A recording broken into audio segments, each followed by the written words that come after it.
Hello guys, welcome back to my mini blog.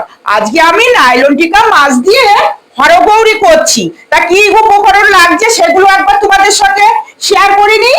এই যে তিনটে নাইলন টিকা মাছ আমি পরিষ্কার করে কেটে নুন হলুদ মাখিয়ে জল ঝরাতে দিয়েছি।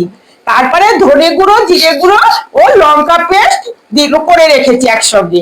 আর এটা হলো তেঁতুলের কাঠ, আর এটা হলুদ, লবণ আর একটু গোটা জিরে। তাহলে রান্না শুরু করি। কড়াই ওভেনে গরম হয়ে গেছে, তাহলে আমি পুরোটাই সর্ষের তেল দিয়ে করব। এই যে তেল দিচ্ছি, তোমরা দেখতেই পাচ্ছ কড়াই গরম হয়ে গেছে। এই যে এক এক করে মাছ দিয়ে দিচ্ছি। মাছগুলো ফিগার অনুযায়ী কড়াইটা একটু শর্ট হয়ে গেছে, তার জন্য আমি একসঙ্গে ভাজছি না, দুটো ভেজে নিচ্ছি আগে।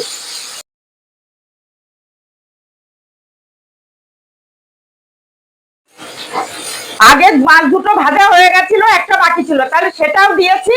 এবার এই যে এইগুলো এটাও তুলে নিচ্ছি। এবার জিরেটা ফোড়ন দেবো।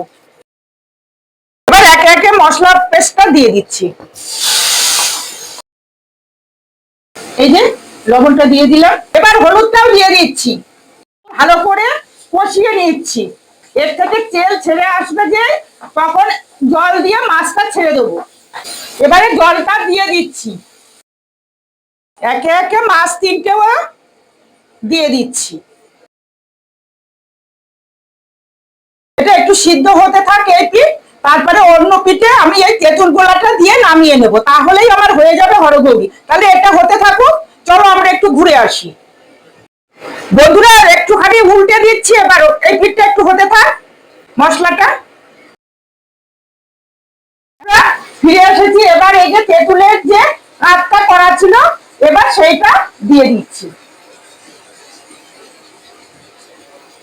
ওপরের পিঠটাই লাগবে না, শুধু নিচের পিঠটাই।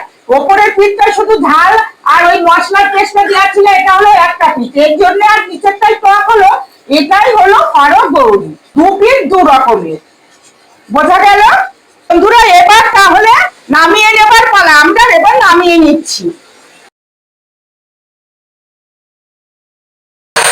এই দেখো, এই তাহলে আজকের মতন টাটা। আবার অন্যদিন অন্য কোনো নতুন ভিডিও নিয়ে হাজির হয়ে যাব। ভালো থেকো।